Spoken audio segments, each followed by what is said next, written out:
I never thought I'd be the guy writing something like this, but here I am. My name's Mike, and I've been with my wife, Lisa, for about 5 years. We met in college, hit it off right away, and got married pretty young. For a while, things seemed perfect, or at least I thought they did. She was beautiful, sharp-tongued, but funny, always full of life. I was crazy about her, and frankly, I thought we were the kind of couple that would last forever. But somewhere along the way, I started noticing little signs that didn't sit right. At first, it was just her being unusually distant or secretive about her phone. She'd hide her texts, get defensive if I asked questions. I brushed it off as stress or work, thinking maybe I was just overthinking. We had our fights, sure, like any couple, but nothing that made me doubt her loyalty until about 2 months ago. That's when I started noticing her coming home later than usual, sometimes smelling different, like perfume I'd never seen her wear, or worse, like she'd been somewhere she shouldn't have been. She'd get defensive if I asked where she was or who she was with. And whenever I tried to look at her phone, she'd suddenly be glued to it, acting like I was the crazy one. The more she lied, the more I felt that gnawing feeling in my gut that something was off. I'd catch her trying to hide things, small stuff at first, then it escalated. One night I came home early from work because I felt uneasy. As I opened the door, I saw her sitting on the couch, her phone in her hand. The screen lit up with a message from someone named Jake. My heart sank. I didn't even need to read the message to know something was wrong. Her eyes darted to me, and for a second she froze. That's when I saw it, the unmistakable look of guilt. She quickly swiped away the message and put her phone down like nothing had happened. But I just knew. I didn't confront her right then. I needed to gather more evidence, so I started paying closer attention. The next few days, I noticed she was sneaking around more, secret phone calls, late nights at work, and her avoiding me like I was toxic. One night I found her hiding her phone behind the couch cushion, and that was the final straw. I snatched it up and started scrolling through her messages. What I saw made my blood run cold. She'd been texting Jake almost every day, sharing photos, talking about sex, and even planning to meet up. There were enough messages to make me sick. The worst part, she was acting like she was the victim, telling her friends she was stuck in a loveless marriage and that I was boring and controlling. I couldn't believe I missed all this for so long. She was lying, cheating, she'd been sneaking around right under my nose, and all the while she was pretending everything was fine. The betrayal hit me like a truck. I felt like I'd been punched in the gut. How could she lie to my face, call me her soulmate, then do this? I was furious, hurt, confused, everything all at once. I couldn't sleep, couldn't eat. My mind kept racing, trying to process what I'd just seen, what it meant for us and our future. All those plans, all those promises, vanished in an instant. I knew I had to confront her, but I didn't know what would happen next. The next day I couldn't keep it inside anymore. I woke up early, before she even got out of bed, and decided I needed to know the truth. I didn't want to make a rash decision, but I also couldn't pretend everything was okay. I waited until she was brushing her teeth, then calmly sat on the edge of the bed and looked her right in the eyes. "Lisa," I said, my voice steady but cold, "I saw your messages, the ones from Jake. I know you've been lying to me, sneaking around, and I want to hear it straight from you. Are you cheating on me?" She froze, toothpaste foaming in her mouth, eyes wide with that familiar bitchy glare. She spat out the toothpaste, then sat back with her arms crossed, trying to act dismissive. "Oh, come on, Mike. You're overreacting. It's not a big deal. It's just sex, honestly. We're not even serious. Jake, just some guy I met at the bar, and it was stupid. It's not like I love him or anything." I felt my fists clench. That was her typical bullshit, lying, minimizing, trying to make me feel guilty for catching her. "Just sex," I repeated, voice raising slightly. "You're planning to meet him, exchange pictures, talk about sex. This isn't just some casual thing, Lisa. I saw the messages. You lied about everything. How could you do this to me?" She rolled her eyes, scoffing. "Look, Mike, you're so controlling. You're always accusing me of cheating, always checking my phone. It's like you don't trust me at all. Maybe I needed to feel wanted, okay? I was bored, and he's just a guy who makes me feel alive for once. It doesn't mean anything serious. I swear it's just sex, and I didn't mean for you to find out like this." I couldn't believe what I was hearing. The words coming out of her mouth sounded so rehearsed, so cold. She was lying through her teeth trying to justify betrayal. It wasn't just some fling, it was a full-blown affair, and she was acting like she was the victim. My mind was spinning. How could she claim she was bored, that she needed to feel alive, after everything we'd been through? Did she think I was so blind that I wouldn't see through her lies? I stayed silent for a long moment, feeling like I was underwater. I wanted to scream, to cry, to break something. Instead, I looked at her, feeling everything surge inside me: rage, heartbreak, disgust. I knew I had to decide what to do next. The woman I loved, the woman I married, had been secretly betraying me for months. That realization hit hard. I thought about all those nights she was working late, all those moments she was sneaking around with Jake. I felt totally betrayed, like I was duped into thinking I knew who she really was. I told her I needed some time to think. She just shrugged, acting like she didn't care, like she was already over it. But I knew this was just the beginning. I couldn't go on living like this, not knowing how deep her lies went. I decided I wasn't going to let her get away with it. I had to plan my next move, figure out how to make her pay for what she did. This wasn't just about the cheating anymore. It was about protecting what was left of my dignity. I wasn't going to be another guy she could walk all over. She had crossed a line, and I was going to make sure she regretted it. After I confronted Lisa that morning, everything felt different, like I was walking around in a fog. My mind kept circling back to what I had discovered, and I knew I couldn't just let it go. She was so confident, so dismissive of the damage she'd done. But I wasn't about to let her think she'd gotten away with it that easily. No, I needed a plan, something that would hit her where it hurt, make her regret ever crossing me. That night, I stayed up late, researching ways to expose infidelity, ways to make her feel as humiliated as she deserved. I didn't want to just throw her out or yell. I wanted her to see the damage she'd caused and really understand how betrayed I felt. I started collecting every piece of evidence I could find: screenshots, saved messages, even setting up a few discreet recordings just in case I needed them. I knew her. She was the type to deny everything until she was backed into a corner. I wanted her to have no escape. Over the next few days, I played it cool, went to work, acted like everything was normal, but inside I was simmering. I kept an eye on her, watching her every move. I noticed she was more tense, more defensive, and I knew she felt the pressure mounting. I also started talking to a few friends, people who knew her, trying to gauge what they knew about her recent behavior. Turns out she'd been hinting to her best friend, Kelly, that she was stuck in a dead-end marriage and that she was ready to break free. Kelly was sympathetic, but also warned me that Lisa had a habit of lying and twisting stories. I didn't trust her much, but it confirmed I wasn't crazy for feeling like she was hiding something.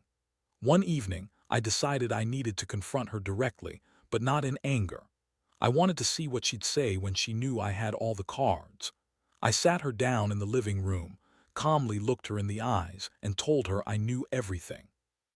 I pulled out my phone, showing her the messages, the screenshots, the recordings I'd made. Her face went pale, then she started spinning her usual lies. "Oh, come on, Mike," she sneered, trying to brush it off. "You're making a mountain out of a molehill. Jake is just a guy I met once at a bar. We kissed, yeah, but it didn't mean anything. You're overreacting. I didn't sleep with him, I swear. It was just sex, and I was drunk. Honestly, I don't even care about him anymore. You're the one who's crazy for digging all this up." I felt my blood boil. Her words were rehearsed, her tone so dismissive, like she was trying to manipulate me into believing her lie. I couldn't believe she thought I'd buy it. But the thing is, I was already done. Done with her lies, done with feeling like I was crazy. I told her she needed to leave, that I couldn't live with someone who'd betray me like this. Her bitchy attitude only got worse. She called me insecure, said I was controlling, accused me of not trusting her because I was jealous. But I knew the truth. I wasn't jealous. I was hurt, angry, and disappointed that I'd married a woman who could do this to me. As she packed her bags that night, I watched her with a mix of fury and sadness. I wanted to scream, to beg her to stay, but I knew it wouldn't do any good. This wasn't just about her cheating. It was about respect, trust, and the fact that she had utterly destroyed any brand of love we had left. I wasn't naive enough to think she'd change, and honestly, I didn't want her to. I wanted her to understand what she'd lost, what she'd thrown away because of her own selfishness. I was already planning my next move, something that would make her regret ever messing with me, because I wasn't the kind of guy to get cheated on and just accept it. I was about to make sure she paid for her betrayal, and it was going to be a lesson she'd never forget. The next few days after she left felt like hell. I was devastated, furious, and somehow relieved all at once. I had all the evidence I needed, but now I had to figure out what to do with it, and more importantly, how to make her suffer a little for what she'd done. I knew I couldn't just cut her off completely without some kind of revenge. That's not who I am. I wanted her to feel what it was like to be betrayed, to be humiliated, to see what she'd lost. I started piecing together a plan. First, I made sure to delete any traces of the evidence on my devices. No way I was going to let her find out I'd been spying or that I had all this dirt. Then I bought a few burner phones, just in case I needed them. I wanted to leak some of the messages to her friends, not just Kelly, but others who knew her. I wanted her reputation to take a hit, make her uncomfortable, make her realize she'd lost control of her perfect little image. Meanwhile, I also decided to have a little fun. I reached out to Jake, the guy she'd been cheating with. I didn't want to threaten or fight. I just wanted to see how far they'd go, how deep her deception went. I played it cool, pretending I was just a friend of Lisa's who knew about her affair. I kept the conversation light and casual, but I made sure to get a sense of how she'd been. Talking about me behind my back. Turns out she'd been trash-talking me, calling me boring and controlling, pretty much saying she deserved better. That only fueled my anger. One day, I sent some selected screenshots of her messages to her best friend Kelly, along with a fake confession from Lisa, saying she'd been cheating on me for months, that she was unhappy and wanted out. I knew Kelly would tell others, and I didn't care.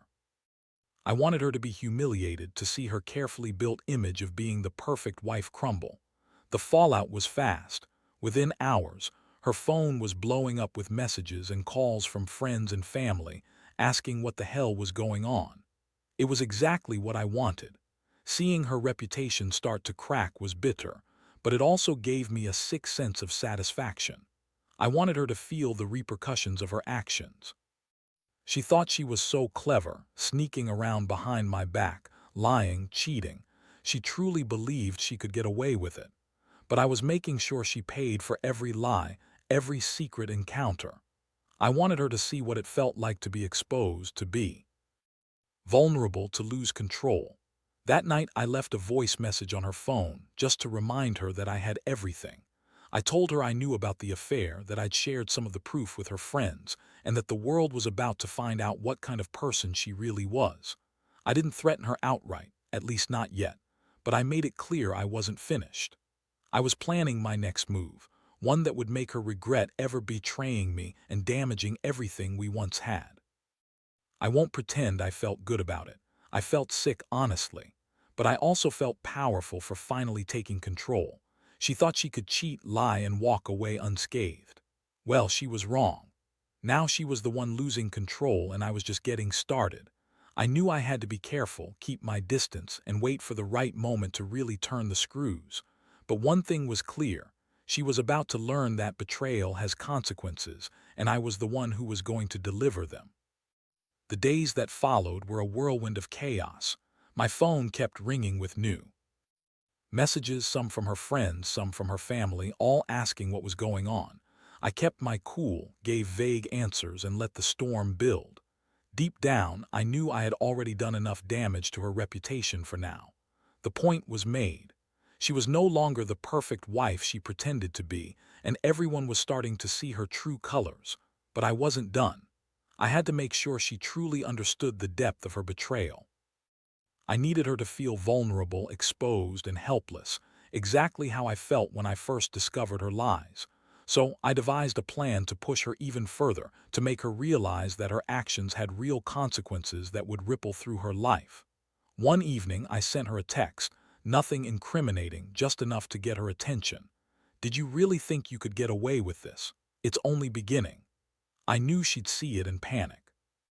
Sure enough, her reply came almost immediately. "You're crazy. Stop stalking me." That's when I knew I was on the right track. I wanted her to feel cornered, like she couldn't escape the truth, no matter how much she lied or tried to deny it. Over the next couple of days, I continued leaking information to her friends and her social circle. I also sent her a few anonymous messages, hinting at things she'd never want anyone to know about her secret life. Nothing explicit, just enough to make her paranoid. I wanted her to feel like she was losing control over her own reputation, her social standing, her marriage. I could see her become more anxious, more tense, which was exactly what I aimed for. Then I decided to confront her directly, this time face to face. I arranged to meet her at a neutral place, a quiet cafe I knew she'd visit. When she arrived, she looked nervous, which was a good sign. I sat across from her and calmly laid out everything I'd uncovered, her messages, her lies, the rumors I'd started. I told her I knew about her affair with Jake and that I had all the proof to destroy her if I wanted to. She tried to deny it, of course, but I just shook my head.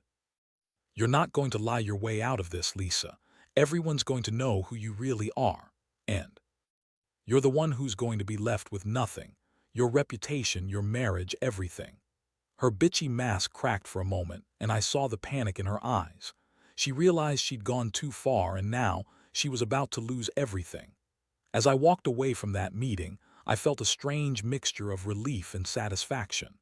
I had taken control, turned her own lies and betrayals against her, and made sure she understood that her actions had consequences.